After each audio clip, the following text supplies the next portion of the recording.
आशा pharmacy का अमृत।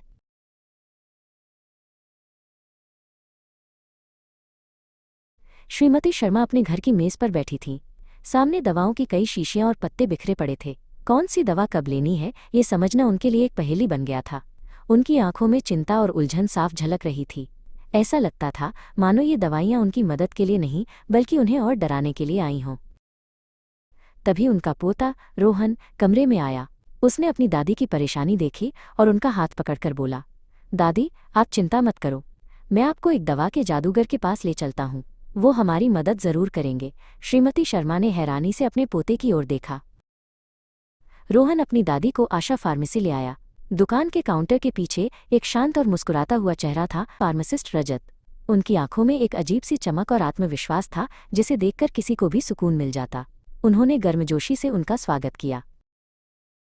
श्रीमती शर्मा ने झिझकते हुए अपनी दवाओं का झोला रजत के सामने रख दिया। उन्होंने धीमी आवाज में कहा, बेटा डॉक्टर ने ये सब दवाइयां दी हैं पर मुझे समझ नहीं आता कि कौन सी कब खानी है। मुझे डर लगता है कि कहीं मैं कोई गलती न कर दूं। रजत ने उनकी सारी बातें बहुत ध्यान से सुनी। उन्होंने श्रीमती शर्मा को आराम से बैठने के लिए कहा और बोले, माँ जी आप बिल्कुल सही जगह आई हैं।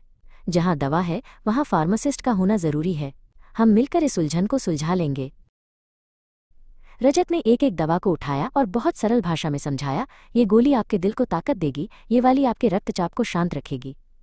वो सिर्फ एक फार्मासिस्ट नहीं बल्कि एक दवा विशेषज्ञ की तरह हर दवा के काम करने का तरीका बता रहे थे। फिर रजत ने एक साप्ताहिक दवा का डिब्बा निकाला। उन्होंने सुबह, दोपहर और रात के खानों में श्रीमती शर्मा की सारी दवाइयां ध्यान से भर दी। उन्होंने मुस्कुराते हुए कहा, अब आपको सोचना नहीं पड़ेगा, बस सही समय पर सही खाने की दवा निकालनी है। अब ये दवा आपके लिए संजीवनी अमृत का काम करेगी। श्रीमती शर्मा की आंखों में आंसू आ गए, पर ये आंसू चिंता के नहीं बल्कि सुकून और कृतज्ञता के थे। उनके सिर से जैसे एक बहुत बड़ा बोझ उतर गया था। उन्होंने रजत के सिर पर हाथ रखकर कहा, जीते रहो बेटा, तुमने मेरी बहुत बड़ी चिंता दूर कर दी।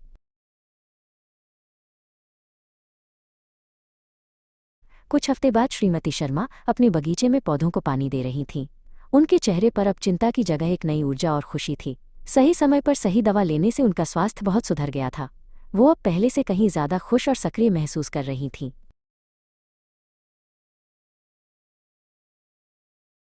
रोहन अपनी दादी को इतना खुश देखकर मुस्कुराया और बोला, देखा दादी, मैंने कहा था ना, रजत भैया सच में जादूगर हैं। श्रीमती शर्मा ने सहमति में सिर हिलाया और कहा, हाँ बेटा, वो सच कहते हैं, जहाँ दवा वहाँ फार्मासिस्ट।